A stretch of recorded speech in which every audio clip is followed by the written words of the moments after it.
Hello, welcome to another video. This is an interesting, this is like more of a workout where we're going to show you an example of tempo change. This is where we're going to use a couple of simple exercises being, say, the chest press, which a lot of people are familiar with. And you can see Nathan here, he's going to do like a holding pattern on this. Because this video is in slow motion, it was a little bit slower than normal, but we're actually asking him to hold this for a 5-second count. Alright, so it places a massive amount of stress through the muscles of especially through the chest, but through the arms and the deltoids, everything that's involved normally in bench press. And in this case, he's actually using a lot of his legs too. So the longer he stays there, those glutes, hamstrings are working quite hard. So we've sort of got an isometric contraction through the upper body and the lower body at the same time. And the longer it goes, the worse it gets. So usually you have to sort of reduce your weight probably by 10 to 20% of what you could normally do, but just because the time and attention is immense.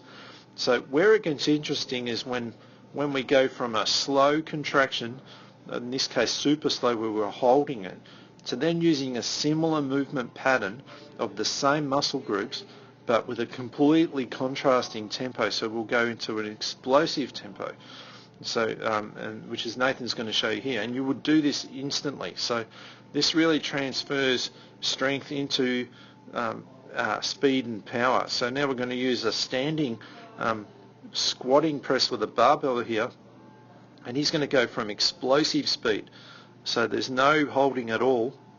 And this doesn't look, because it's in slow motion again, doesn't do justice to the actual speed of it, so I'll actually play it a bit quicker for you.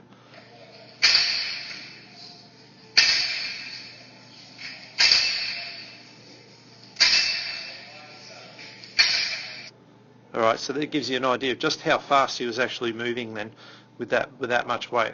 Alright, now if we wanted to really continue, we would actually throw in the pulling version into the mix. So this is again another contrasting tempo where we're going to go for a pulling action.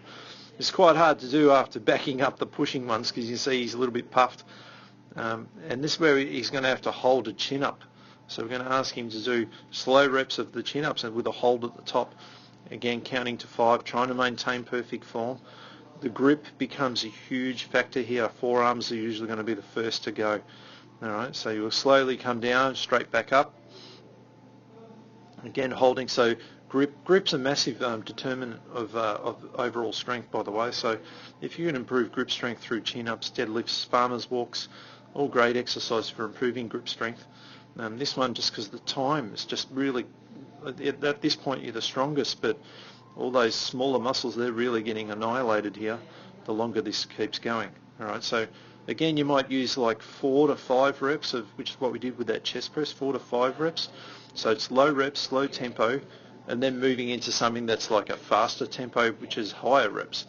Alright, so because the load will have to be a lot lighter for you in order for you to move it so quickly. So this will be about his last one. You can see his form starting to wane. So it's about right, 4 or 5 reps is about the max you'll get on these if it's loaded correctly. So then now he'll come down and we'll do a standing squat row.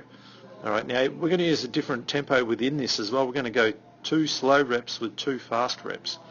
Alright, so you'll see he'll do the 2 slow ones first, which again his forearms are really going to hate this and the grip. So he's going to have so no holding, just 2 slow ones, and then they'll move into 2 fast ones.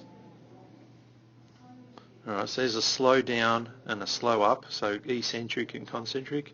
Now he's going to go the quick one, and I'll play this real to speed for you. 2 slows.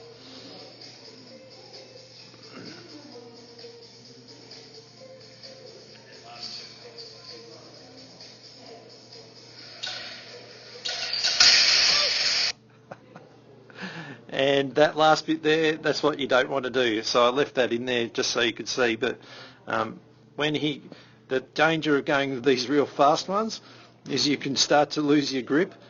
And Nathan was just a little bit too excited. So when he gets to about here, because the weight of it is coming down, there was slack on the cable, you'll see that he'll just let go of it completely. And he had so much of his weight going backward, he just fell backward onto his butt. So not really a good thing to show you, but just always be aware of the danger of these things when you're moving so quick. All right, but a great exercise you can use. Nathan wanted me to show people this. He's falling over. But yeah, a great sort of method to use of contrasting tempos and speed. All right, so I hope you enjoyed that video and the little blooper at the end. Not that it's a good blooper, but yeah, and I hope this gives you some different variations that you can use in your training. All right, I'll see you on the next video.